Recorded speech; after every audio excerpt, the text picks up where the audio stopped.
And hello, and hi, and greetings to you. Hello, I am VGA, Director of Exhibitions, Chaz Evans, and your host for another episode of VGA Fireside. I am about to bring our honored guest, Akash Thakkar, to the program in just a moment. But first, as we've done in the past, let's start out with some greetings, thank yous, and hellos, past the greeting I just gave you. There's more. So first of all, I'd like to thank for this show. It's not possible without the efforts of many, such as producer and director of operations for VGA, Bryce Pauls. I'd like to thank the designer and director of communications for VGA, Eleanor Schichtel, for all of the design work she's put into this program. I'd like to thank the VGA staff and the VGA board for their support. I'd like to thank a number of groups who are joining us today. Hopefully, they're our dear partners, different educational partners that we are trying to get this show to. So thanks to the Chicago Center of Art and Technology. Thank you, Paul, for helping spread the word. We want to thank Ross and the Independent Game Designers Association Chicago chapter. Welcome to you, all members of IGDA. I want to thank the Sound Arts and Industries program students. Welcome, Sound Arts and Industries community, and thank you very much, Stefan, for helping spread the word. To the SAI crew, we're delighted to have you with us here today. We want to welcome students from the Seattle Film Institute. Welcome to you as well. It is terrific to have you, especially if this is your first time joining us for VGA Fireside, and also the Media Arts and Game Design module students from Radio, TV, Film, and the School of Communication at Northwestern University. Thank you to Osuke and Lori for helping spread the word further to Northwestern students. For all of you in the online audience, either on YouTube or Twitch, please feel free to offer questions at any time during today's episode. We will try to get to as many of them as possible, and we do very much love to answer questions that appear to us live during the show. That really makes everything seem a lot more real time and high stakes. I want to thank Electric Mirrors for our intro music, and I want to thank the Oldham Music Center Youth Brass Band for our opening fanfare that you will hear in just a moment. And if you know of another organization or group that would be interested in this program or have any feedback whatsoever, please why don't you drop us a line at info@vgagallery.org. That is all of my credits, greetings, and thank yous. So, without further ado, please, super producer Bryce, play us the opening fanfare.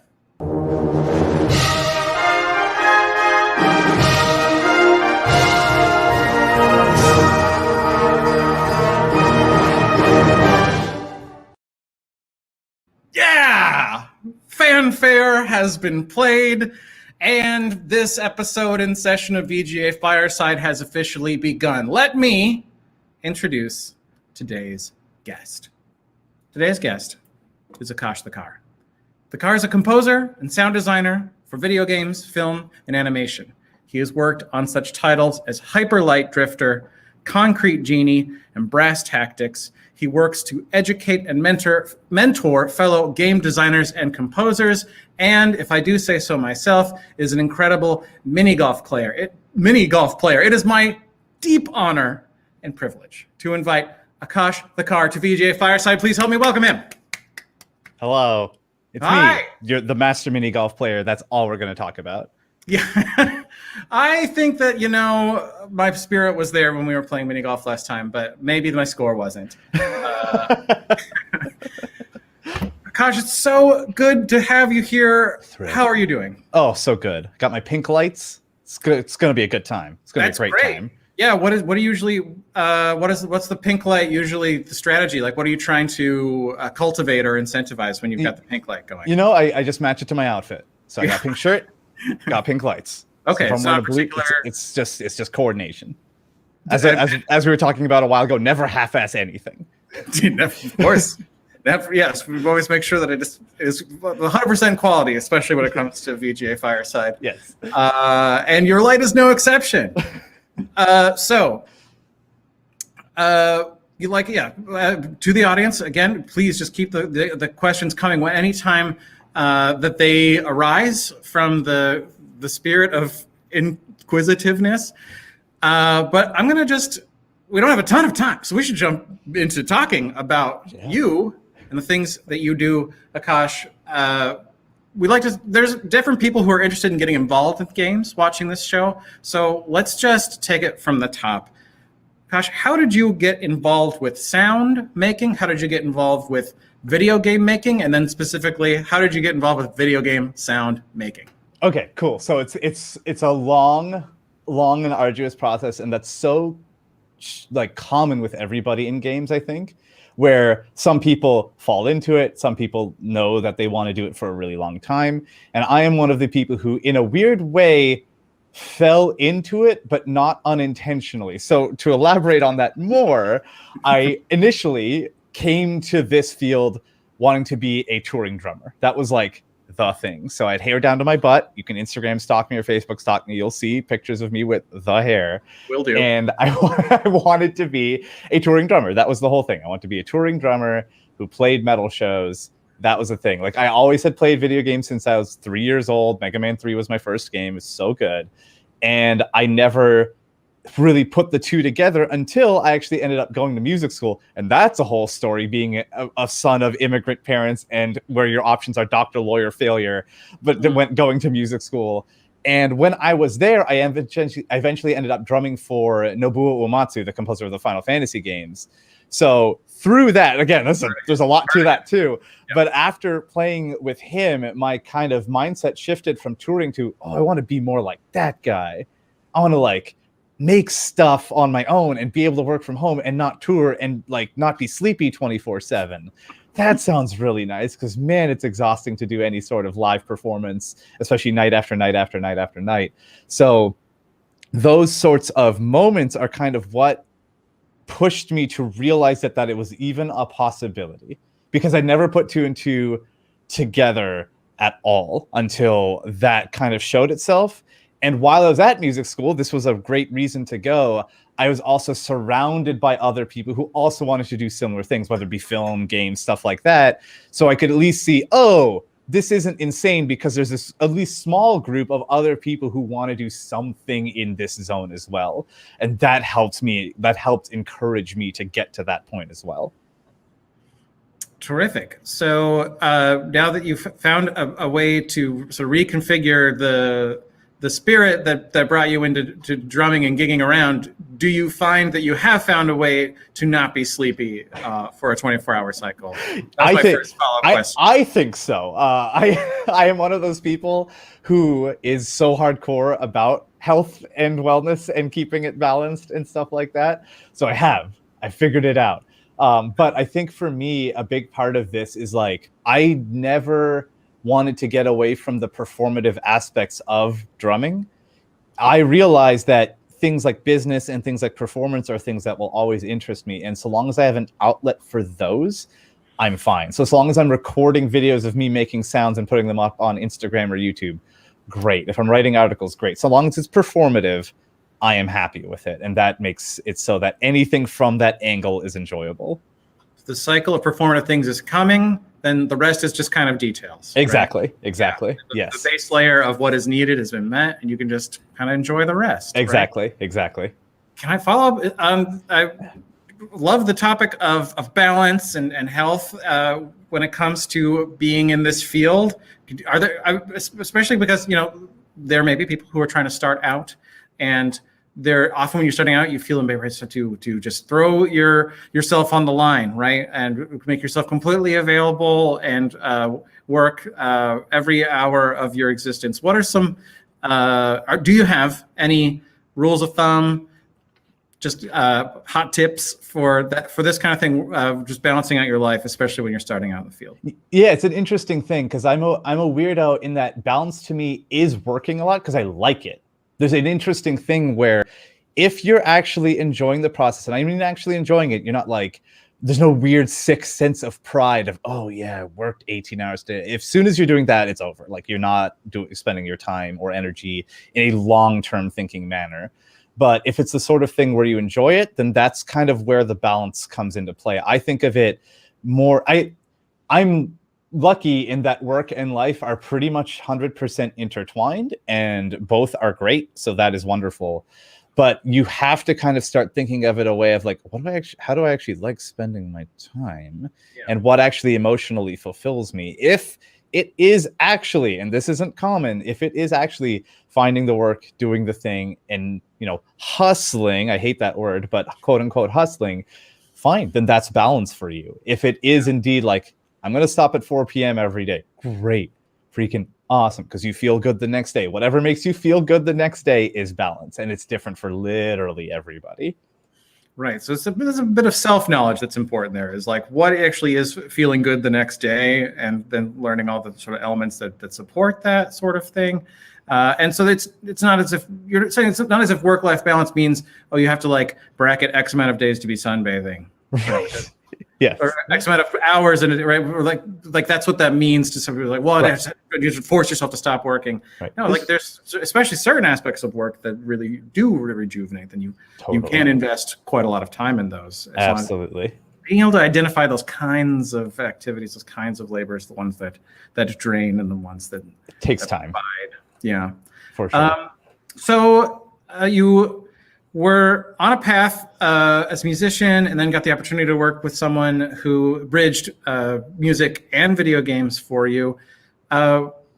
Just further branching out the kind of origin story here, what were some other kinds of media or influences that sort of built your perspective and your interest in games? The things, maybe non-video game things that brought you to games. Yeah, totally. I am a huge fantasy nerd, so reading nonstop of that stuff really like piques my interest in an interesting way, and that's actually one of my sources of inspiration, is reading a ton, because the way an author will describe how something sounds is something I would never think about.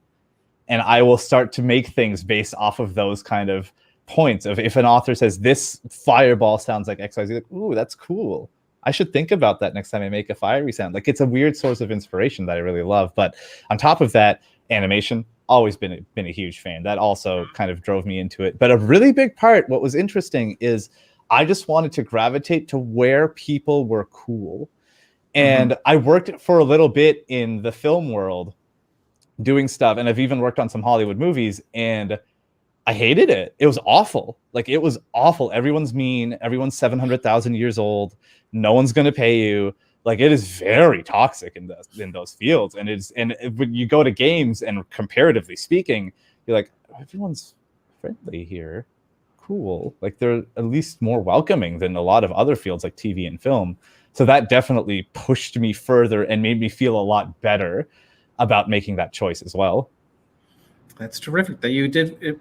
You can conclude that like it was sort of the community based around a medium. Yeah, a creative community around a particular discipline had a different sort of ethic. And definitely, it's not perfect, but there are definitely. I'm definitely other disciplines, so we won't mention further. Right, then other disciplines we won't mention further. But there, it's not definitely not perfect, but there are. I noticed a more welcoming atmosphere for sure when it came to games.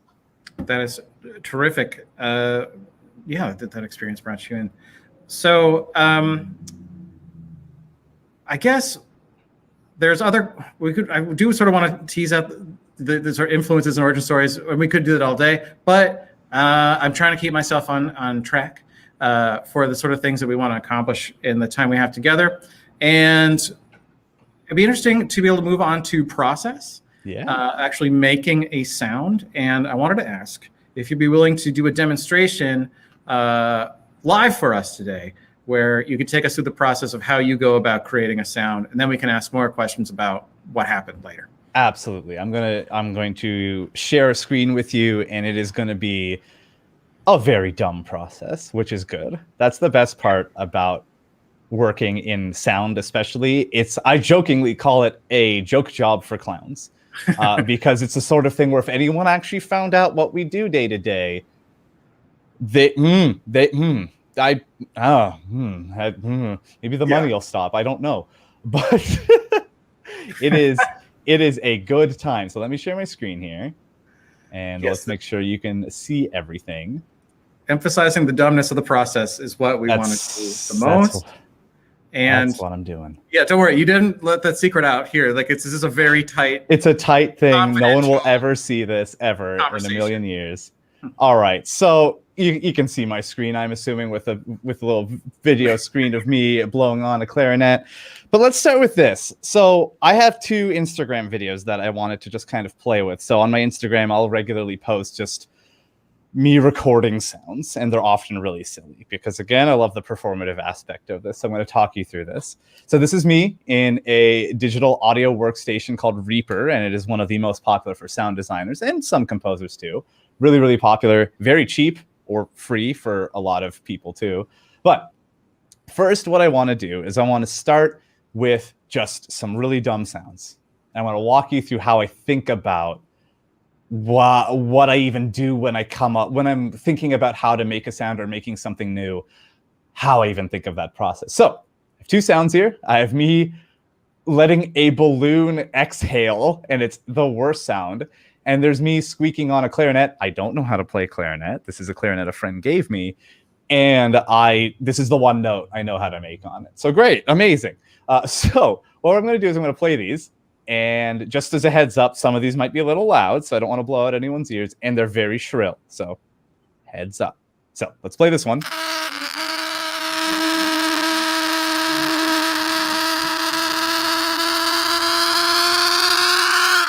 It's just the worst balloon ever. It's terrible. You can see through my face that I didn't enjoy this. And then also we have this clarinet sound, so you'll see a video of me also playing that. You you don't need to put that much strain into a clarinet, but I do because I don't know what I'm doing.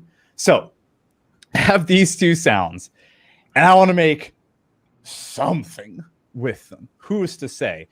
But a big concept in sound design is, a lot of people will call it creativity, but one thing I will mention to a lot of people, because creativity is such a loaded word, when you are making stuff, music, sound, literally anything, instead of thinking of the word creative, because a lot of us go through this public school system and the word creative is kind of like dangerous to us. We've been told that creativity is bad, or it's been beaten out of us in some way, shape, or form.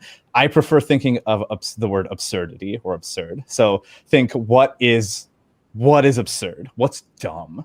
And that tends to make you think of more creative ideas.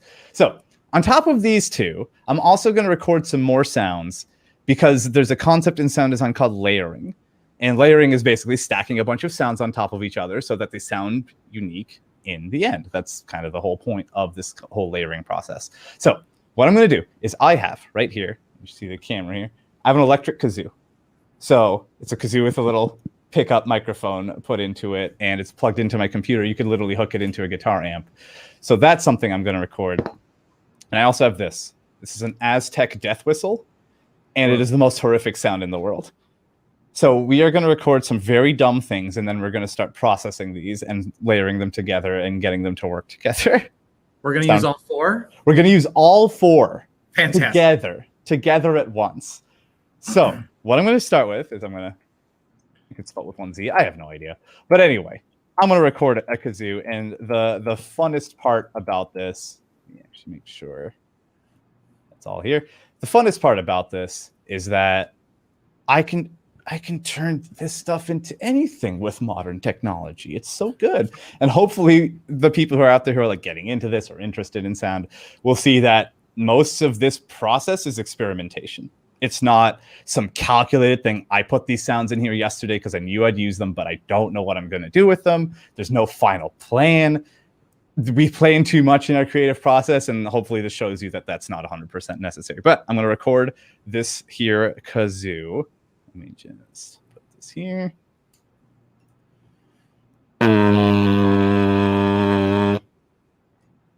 Great. That's it. That's what I'm going to do. So I got a little kazoo sound here. So let me just... Great. So artistic, beautiful, amazing. This is art. This is what art actually looks like, is people throwing spaghetti at the wall and seeing what sticks. So next, I'm going to record this Aztec death whistle.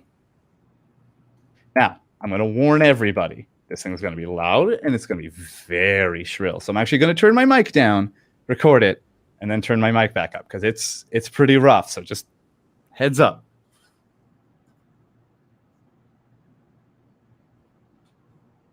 Okay, let me record this here death whistle. Yeah, it sounds pretty terrible.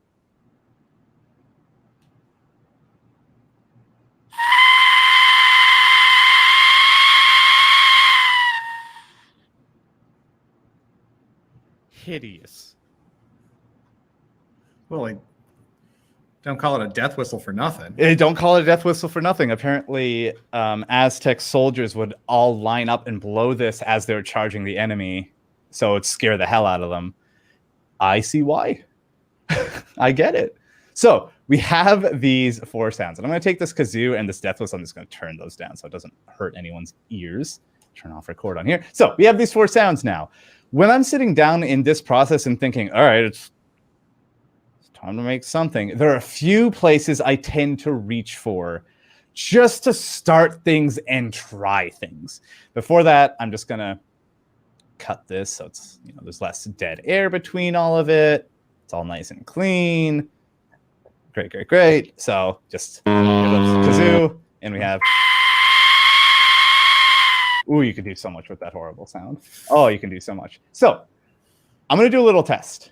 I'm going to take all four of these sounds, because why not? I'm going to put them all, I'm going to stack them all on top of each other in the kind of timeline here so you can hear them all at once. And I'm just going to turn my master fader down so it doesn't hurt anyone's ears. It's really key, just because all of these together are probably going to clip and be too loud. So...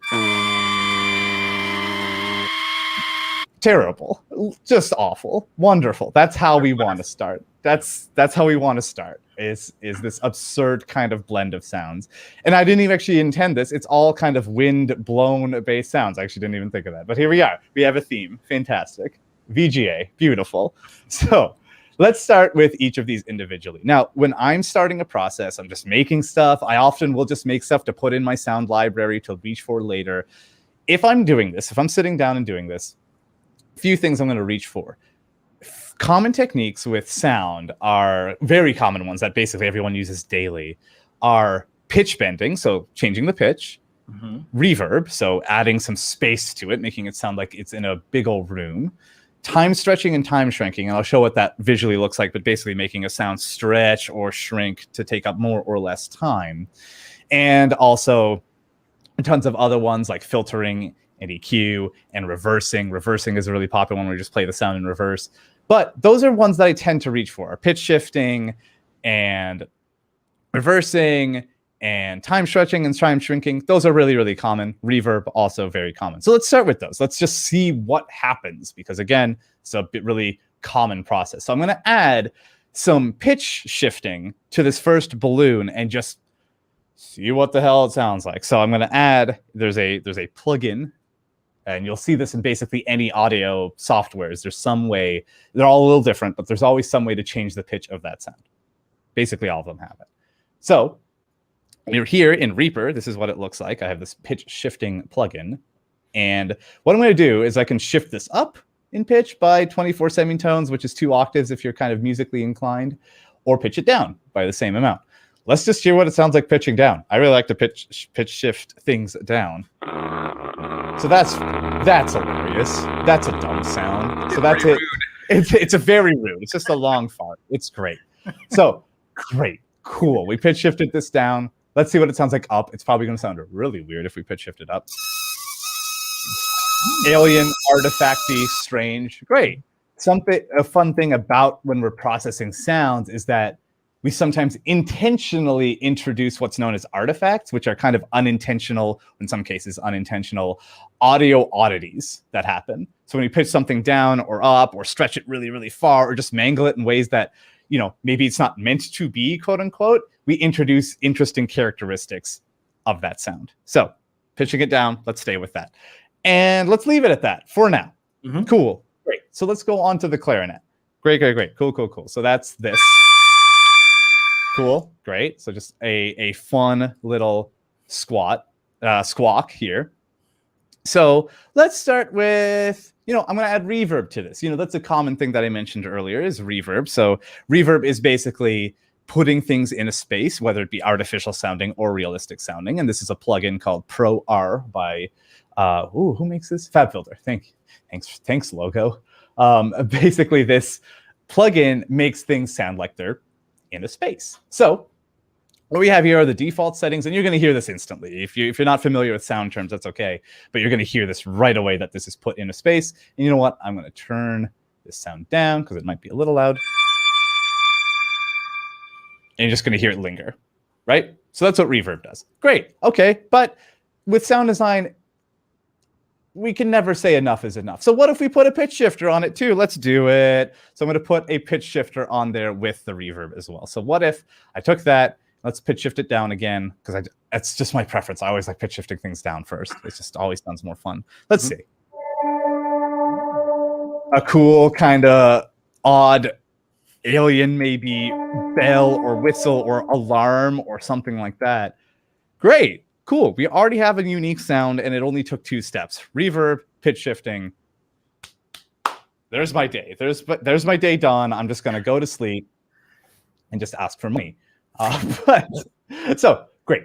Fantastic. Now, let's do the kazoo. This is a fun one. I think you'll really like this. I've done some kazoo experiments before. Mm-hmm. As a reminder of the naked kazoo sound. Great. So that's what it sounds like. You got to hum into a kazoo so you can hear some of my voice in there too. So what if we put reverb and pitch shifting on it, but also added another one of those processes that I mentioned earlier? So let's start with reverb, just like we did before. So here's reverb. I'm just going to leave the settings default. Great. It's fine. Let's do a pitch shifter. I'm just going to pitch shift down. I'll do some pitch shifting up in a sec, but I just love pitch shifting things down. So great. We're going to do that. Yeah. So we have that. And let's take that sound and let's reverse it. So I'm gonna just reverse that so you can see if you look closely at this waveform here, it's gonna boop. So now it's reversed.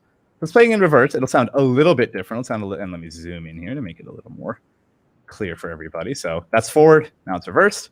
So now let's hear what that sounds like. Neat. Ominous. All right, cool. Oops, let me. Let's try pitch shifting it up and see. Let's try like that much. Who's to say?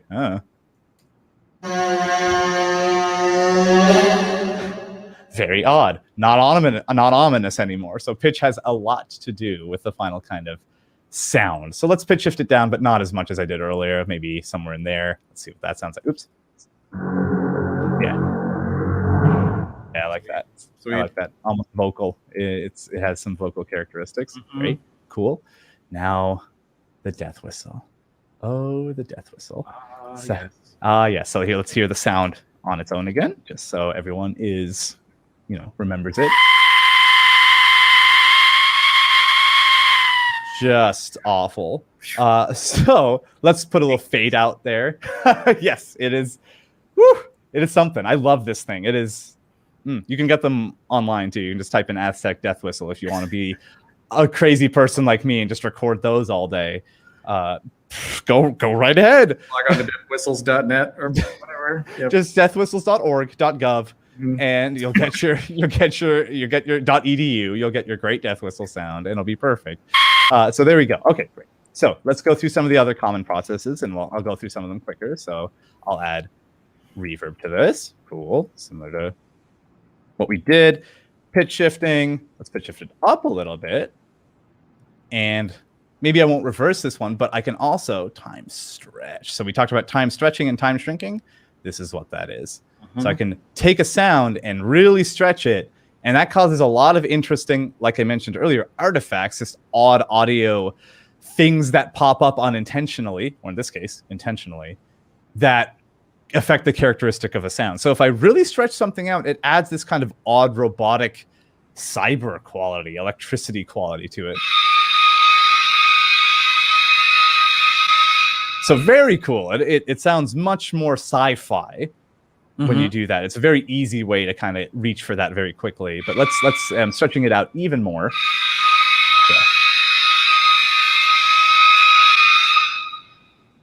Yeah, I'm a fan of that. So we time stretched it, and if I shrink it, you'll notice it does an interesting thing in that it just plays the sound really, really fast. And sometimes it changes the characteristics substantially, and sometimes it doesn't. Let's see.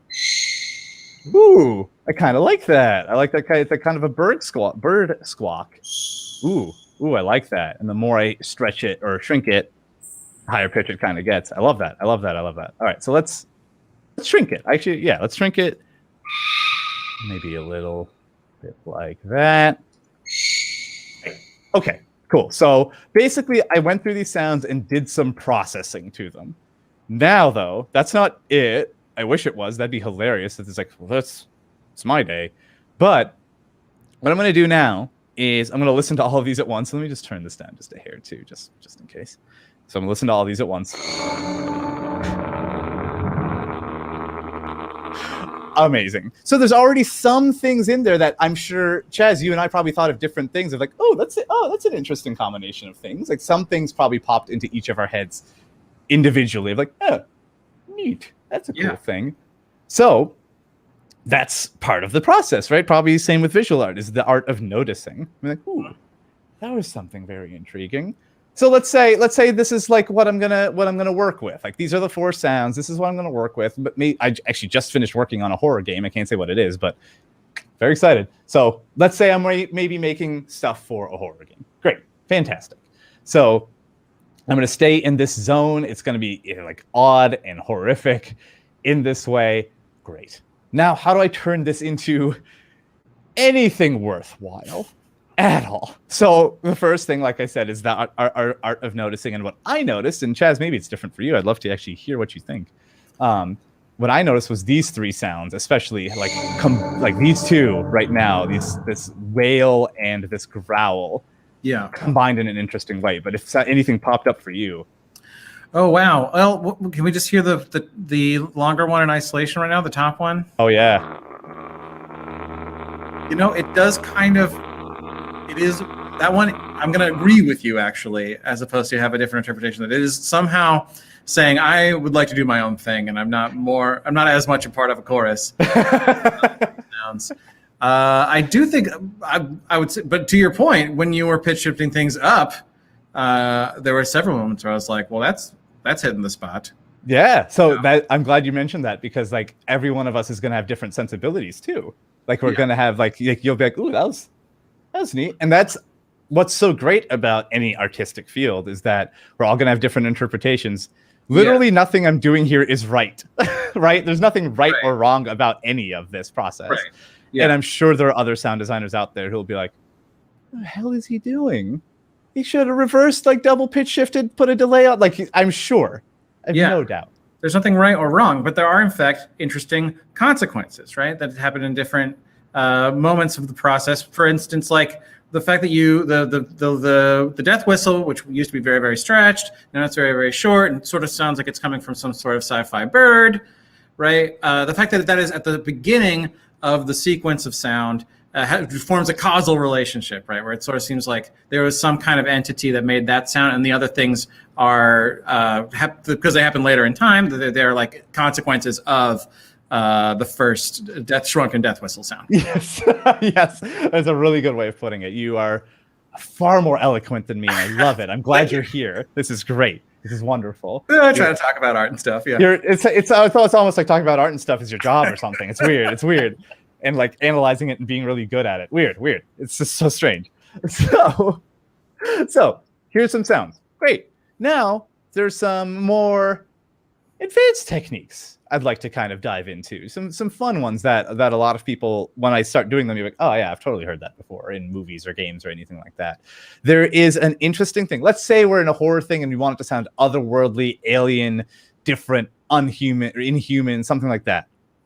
There's an interesting kind of tactic that you'll hear a lot of people use, and maybe they don't know they're doing it, or they do know they're doing it consciously or unconsciously, but you'll hear a lot of people, when they want something to sound otherworldly, have the volume spikes of a sound, and I'll show you what that means in a second, have the volumes of these sounds change very rapidly, which doesn't happen in nature. Which is, so as soon as you start doing that, it makes something sound very alien. It makes something sound very guttural. So let me show you what that means. As soon as we have extremely rapid variations in volume, and it can be anything, pitch, volume, distance, reverb, anything like that, things start to sound ethereal, different, stylized, odd, alien, whatever it may be. So just avoid nature if you want it to sound unnatural. is the way I think about it. So I'm gonna stick with this death whistle to kind of hit that point. So that little bird chirp sort of sound, which is cool. I really like that sound. Probably save it for later. Great. So have this sound, awesome. Now what I'm gonna do is I'm gonna set up basically some automation, and automation basically means I'm going to set up some parameters that change over time with the sound, and they're going to have to do with the volume of that sound. So it's going to change very rapidly. It's going to cut in and out very, very quickly. Now there's a plugin that lets me do this. There are manual ways to do it, but I'm not saying anyone ever needs to go out and like buy this plugin or anything like that, but I'm just going to use it because it's a very good kind of demonstrator of what this is. And there's a plugin called Mondo Mod from the company Waves, and they basically give you a very quick way to change the volume of this sound over time. Now, I know this interface looks insane and like it was designed in 1992. That's just all that company's plugins. I don't know why they still use like 1995 Windows 95 Arial. I have no idea. It's just, I'm so sorry, everybody. But please bear with me. But basically what this plugin is allowing me to do is change a bunch of parameters over time very quickly and very easily. Now, we're not going to, this isn't a tutorial on this plugin, but basically we are just going to focus on this section here. You're going to see something called AM depth, if you can even read it, because good Lord, that text. So AM depth just means amplitude modulation depth. Fancy way of saying how deeply is the volume going to change of this thing over time? Is it going to be slight variations over time, or is it going to be really big variations? Is it going to go to max volume and then mute, and max volume and then mute, or is it just going to be a slight kind of change in that volume over time? So I'm going to crank this up. So I basically want this sound to cut in and out really fast. And basically you can determine how fast you want that sound. You can see in this green bar the representation, how fast you want that sound to cut in and out. So here's what it sounds like, just so you can all hear it. And I'll play with this parameter here that changes the speed of how fast that volume changes over time. You can kind of hear it coming out. So let's speed it up. You can instantly hear kind of a choppy effect to it. Very cool. I love this stuff. Like I can even speed it up even more, or I can slow it down. You know, I can do whatever I so fit. But I'm going to make it a little faster. I'm going to keep it on the little faster end of things. Yeah, maybe like that. Maybe something like that. That's pretty cool. I like that. So great. That's going to change. That's the volume's going to change over time. And what I'm going to do as well is I'm going to take that sound. I'm actually going to add more reverb. So basically it's going to decay for longer of that sound, just because I want to hear more of those choppy bits. Because again, we want to avoid nature when we want something to sound unnatural. And in nature, this stuff doesn't happen. Things don't ring for this long. They don't chop in and out like that in nature. So that's why I'm kind of thinking about this. If I'm in horror mode, I do want to avoid things that sound too realistic or too natural. I want to be away from it, sometimes subtly and sometimes very, very, very obviously. In this case, this is very obviously away from that nature feel. So let's hear what that sounds like with more reverb. And this is basically determining how long that reverb rings for. That's what this knob here in the middle is. So let's see. Okay, so it lingers for a little while longer. Cool, great. Now, we have this as a layer. We have a little bit of an choppy element in here. So you have that kind of in there somewhere. It adds a lot of character right away. Just a quick volume change adds a bunch of spice and pizzazz. Yeah. It's wonderful. So let me ask some questions. Please. We sort of have, I mean, of course, we can, and I sort of want to keep on making adjustments to the cows come home. But I kind of want to ask a few questions to try to put this in context totally. of making games at large. So we sort of have like a unit, right? We have a sound, a work of sound. We could fire this off at this point and say we have a sound, right? Yes, let's say this is our final sound. Yeah. So yeah, I've so many questions, some practical, and then hopefully we'll get to the sort of conceptual again. But I do want to ask, for those who are thinking about the pipeline here, can we reverse engineer? What was the scenario that gets you to the point where it's like, oh, this is what I'm doing today. I got to bust out the kazoo, and and then I'm going to put on these effects. Like, what was the scenario that got you in this position where you know you needed to make this kind of sound for a game? And then once this is made, how do you get it back to the rest of the team? Great question. Hand it off. Yeah. And Great then question. What do they do with it? What do they do with it? Yeah. Awesome question. So the initial process is usually the team. Usually the creative director is the one I'm talking to most of anyone on the team. And I will be basically asking them and trying to take out of them as many descriptive emotional words as I can. So let's say, for example, they gave me the direction of, I really need this to sound unsettling. Something like that. They'll say some word like that. And the experience of working in music and sound, you're able, and this just comes through time, this comes through just doing stuff and trying stuff over and over and being told it's wrong over and over by the director. That's totally fine. And basically, you start to become a bit of a psychologist in that they say, unsettling, that would probably mean blank. Let me try blank. And now, because of experience, I know unsettling can be, maybe that's unnatural. Maybe that's deep and dark. What things are unsettling to me? And one thing that a lot of sound designers and composers and audio people in general should think about is practicing a thing called active listening. And that's basically going out in the world, going for a walk, it doesn't matter where, or even just sitting in your place and listening. Because the amount of sounds that are around us 24/7 are ludicrous. And most of us miss those details because, of course, we do. Like, we're just doing our thing day to day. So when you're thinking and just listening, let's say I'm looking out my window right now, like cars at an intersection. Most of us aren't going to hear those engines until we actively go like, yeah, there's like 7 engines around me and they all sound radically different from one another. As we do that kind of active listening more and more, we start to realize, that sounds weird. That's kind of unsettling. And we have a new thing in our library. We have a new thing in our brain library from then on. It's like, okay, that's unsettling. Okay, I can reach for that next time. Next time someone says something horror, unsettling, whatever. Okay, I can try something like that. Let me give that a shot. So that's a big part of it. Terrific. And then, go ahead. I'm gonna doing some active listening. I was about to recap, making sure I got it. So awesome. There's other members of the team. People making they have requests. They have demands. Maybe they're paying you, and that's why they get to make demands. Yes. And then they say, I need this sound, and then it's not just the job of the sound designer to make sounds, but to learn how to ask really good questions. Yes. Right. And get as much data from that person, because that person who's making the demand might not be very forthcoming at first with what the need actually is. So it might be clarified through plenty of generous question offering and listening at that point. So then you go and you break out the kazoo and the death whistle and so forth, right? And then you alter them using a palette of techniques like reverb or pitch shifting, and then you have like this chord, right? This moment of sound. And also along that process, you've also been doing active listening to increase your sonic brain library. Yes. Brain library, I believe, is what we're calling this, right?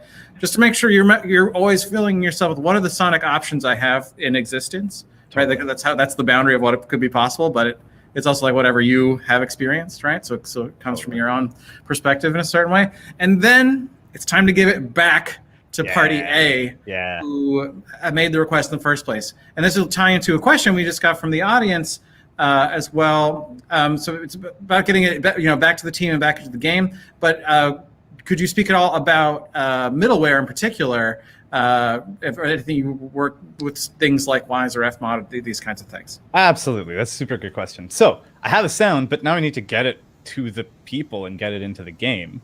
That's a whole thing. So let's say I have this sound and I want to export it. I want to get it out of here. So basically I want to combine all these. I want to get it out of here. Some things to think about is, does the sound need to loop? Because if it needs to loop, we gotta think about different things. Does it need to just play once? Is this a one-off story event? Is this going to be something that's a big deal? Is it going to play over and over again? We have to think about the context in which it will be played, for sure.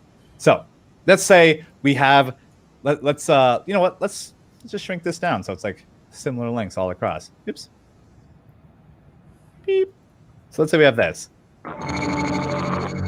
Great. Let's say that's our sound. Cool. And we want to get it to the developer. A few things we want to think about is, one, when we export it, how are we going to export it? One thing to think about with sound, and this might be a little in the weeds, but there's mono sounds and stereo sounds. One thing to think about is broadly speaking, if the sound is placed within the world, export as a mono sound, one channel, not two channels like this file would be. Another thing to think about is if the sound is going to be all-encompassing, it's something like a UI element, a warning, music, things like that. That's usually stereo, something that comes from basically within the character listening to within their own ears. So I would export this sound, and I would always be in communication with the developer. Usually there's one programmer on the team I am always in touch with about the implementation of things. So I'm usually saying, okay, here are the sounds they have. Here's how I want them to play within the world. Please help.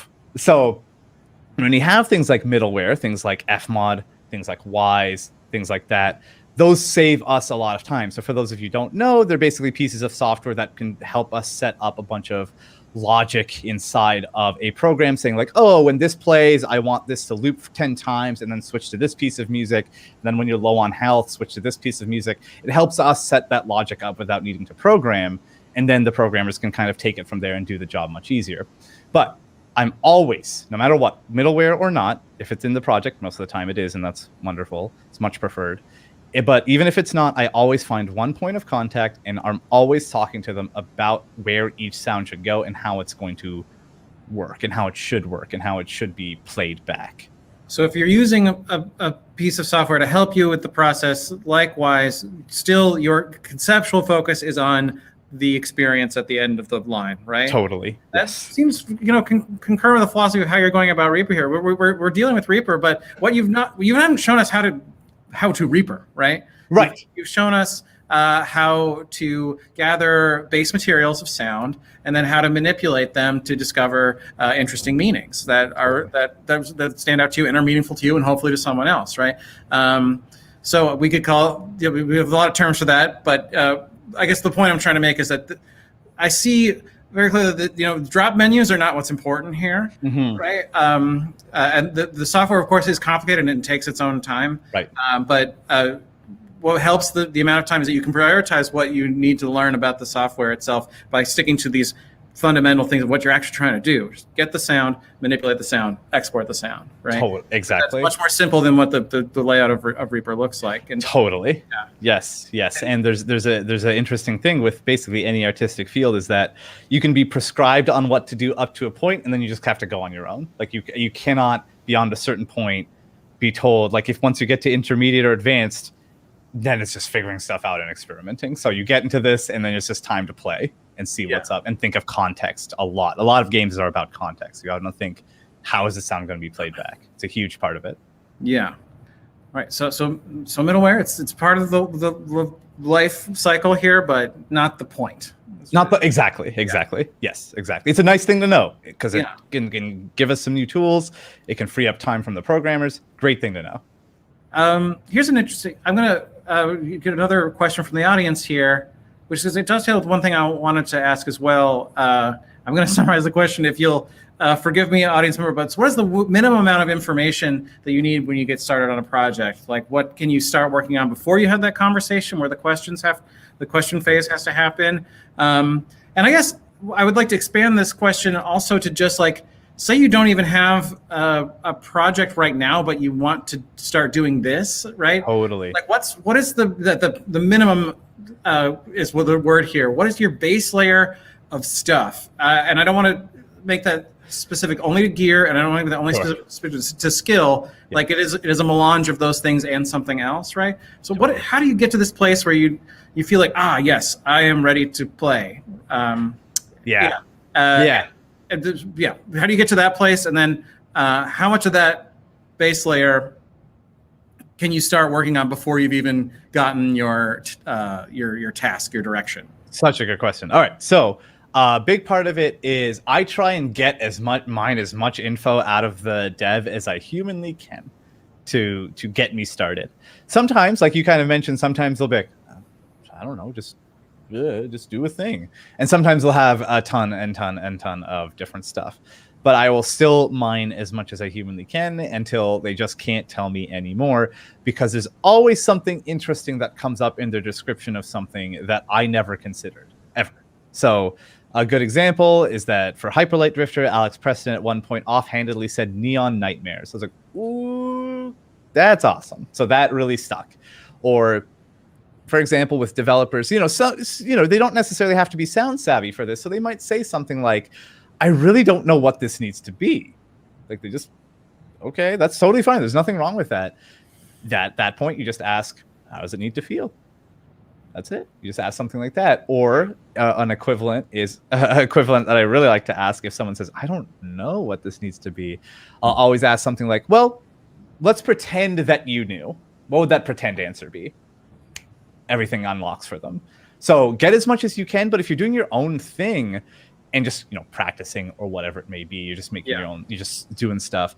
I love to work with prompts. So I will often, there are apps that just prompt random things. They're not sound specific. You can just look up any app that prompts a bunch of words to get your creativity juices flowing. Mm-hmm. But I love working with prompts, or even you can work with visuals. You can download a trailer of a game and then redesign the sounds for that. Or you can download a 5-second clip of a game and redesign the sounds for that. That can get you used to that sort of way of thinking when it comes to like, what do I even start with? Start with a 5-second clip of like a Gundam shooting a laser. Great, you're in Laser Town now. Work with that. That's a great way to start getting the flow. This is perhaps a little, well, it's an inversion of the process you just mentioned, but does it ever happen where you make a batch of sounds and then the rest of the game team has to figure out how they work into a game, as opposed to having the privilege of demanding what sounds happen? All the time. I'm in that right now. I'm on a game right now that is that, and it's actually awesome because I will make a thing because maybe the art's super rough or not even there in some cases, and I'm like, here's a thing that denotes the emotion of the action that's happening on screen, and often the animator or artist or whatever will be like, oh, cool. And we'll bounce off of that and change things based off of that. Usually sound happens later. Usually it's more reactive, but that does happen where sound informs other things. And that's a treat. Then you're just working in emotion land. You're just trying to evoke emotions without any other reference. And it's super fun.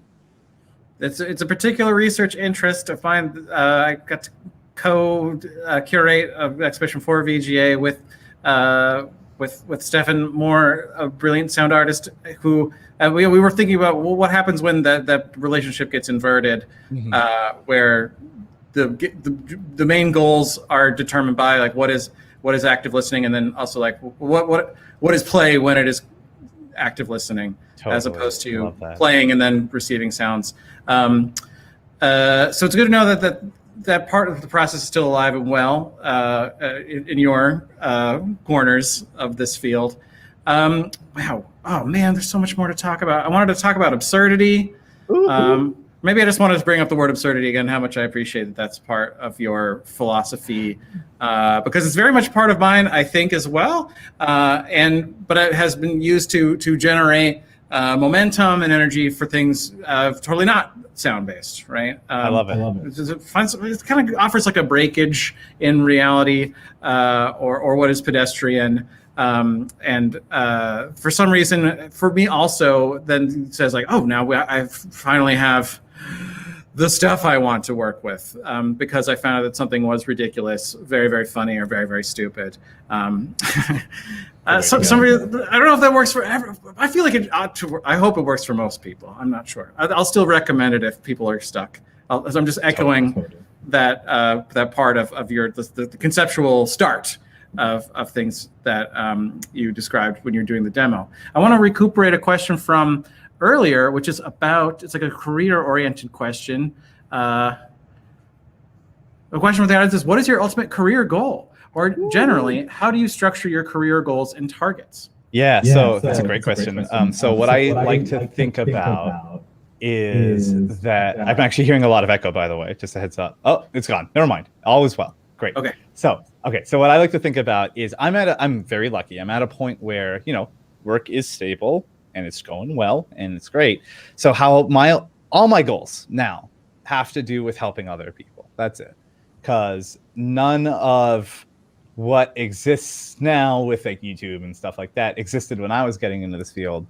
So my goal, really, all the structure, everything has to come from like, all right, what is a way to help other people do their thing artistically?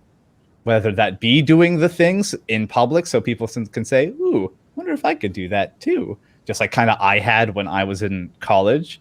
Or it could be the sort of thing where I'll offer business advice to people, like here's how you network, or here's how you charge for a thing, or whatever it may be. That is where a lot of my focus kind of goes and stays. And that's how I structure most of my stuff. Anytime it's a new goal, even if it is something like getting a new project or working on a new thing, I'll even think like, ooh, I wonder how I can share the process behind this negotiation I'm in right now later on. That's how everything kind of spreads out from there. That's true. That really describes what I would maybe call an ethic of openness. That sounds really different than plotting a career arc and saying this year I'm supposed to make this much money and next year I'm supposed to make that much money, or feeling like life is just a constant accumulation of CV lines, right? Right. God. But it offers the kinds of values that fulfill, as opposed to the values that are completely geared towards what is perhaps the more superficial side of working in this field. So anyway, I appreciate that they're always trying to convert the thing you did into an asset that can be shared with others. Totally. Yeah. Totally. So, Akash, I have some bad news. No. We're nearly out of time. No, it's so fast. I know. That really went by incredibly fast. I want to, I was going to pivot. We're going to, do our closing thank yous and plugs and stuff. But if there's any, I bet there's other audience questions, and I will take one if there's any. I'm just putting that out there. Is there... I wish I had a good question for this. Is there a way you can take everything you've told us today and sum it up into sounding like really wise and wizardly for us?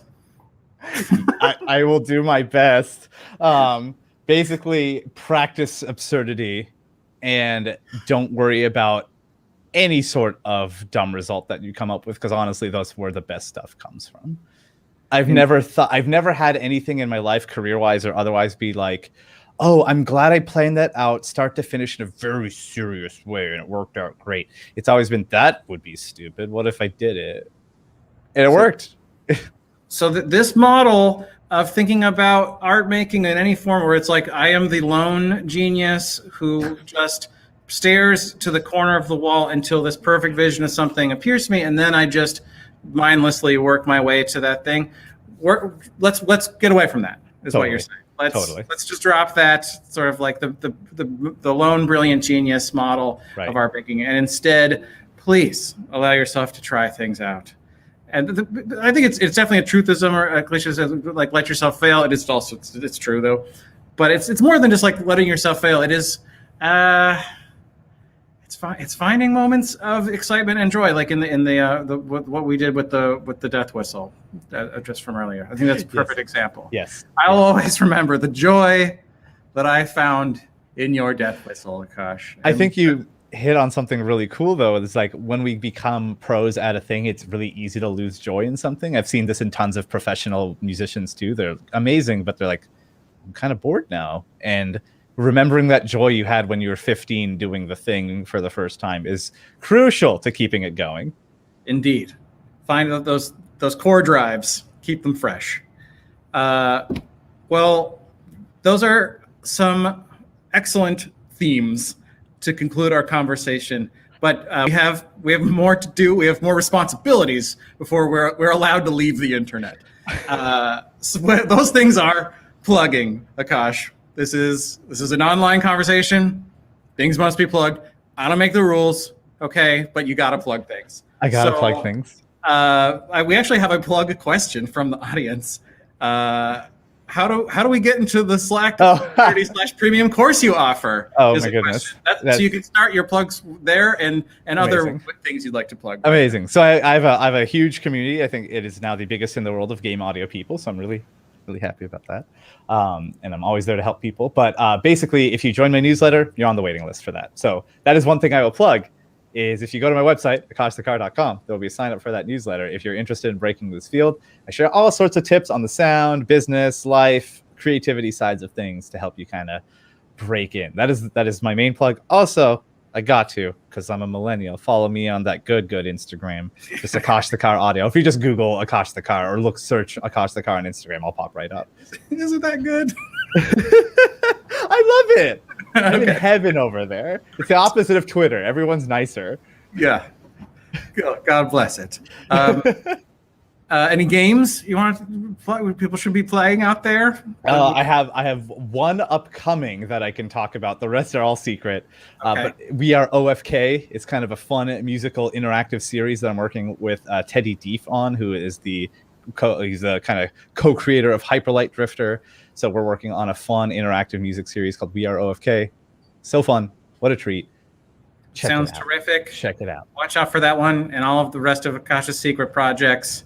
Are they meant to be secret, or are you just giving us drops for an ARG where we're all supposed to find out what the secret projects are? Oh, man, if I were that cool, man, I wish. Awesome. Watch out for that game. I should plug a few things from the VGA side. So if you enjoyed this program, please tune in next month. We were trying to make one at the last Wednesday of each month. And so the VGA Fireside conversation should continue. If you want to support us doing this kind of thing, recording the thoughts, opinions, and stories of artists who make games, one way you can do that is by buying fine art video game prints. Those are available at our website, vgagallery.org. Follow us at Twitter. Is that how you call it? Okay, at VGA Gallery. We have Instagram as well, and some of the other fine food groups of social media that you really ought to follow. Bryce, am I forgetting any other VGA related things that I should mention? We have a really cool zine that you could read. Oh, of course. Yes. VGA Zine. That comes out every month. This is our web publication that offers many perspectives on video game art on a myriad of different subjects.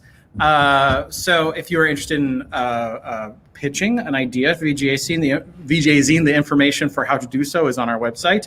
And read it. Just read the thing. It's free. And if you liked this so much that you need to watch it again, which I think that's everyone's in that category, that will be online for you as soon as this is done, and there'll be a version of it in next month's zine as well. So this way the programs are all working together.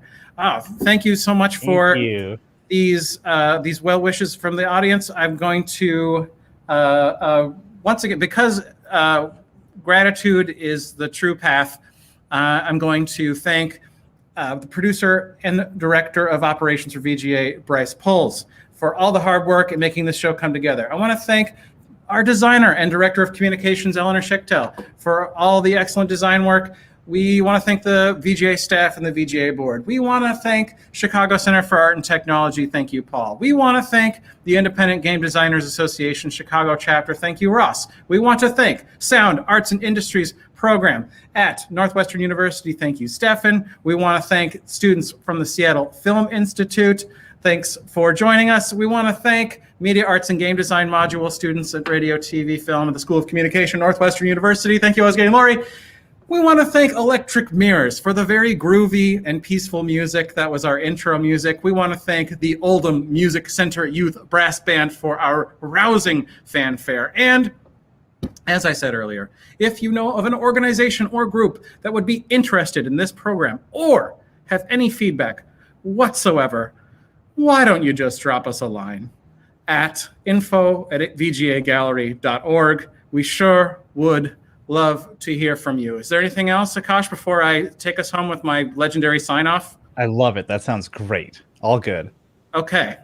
Well, if there are no further statements or questions, wait, where's my sign-off? I lost it. Now, it's very short, and this is very ridiculous. Oh, here we go. It's still in progress. Okay, I'll take feedback later. Here's the sign-off. Thank you for joining us.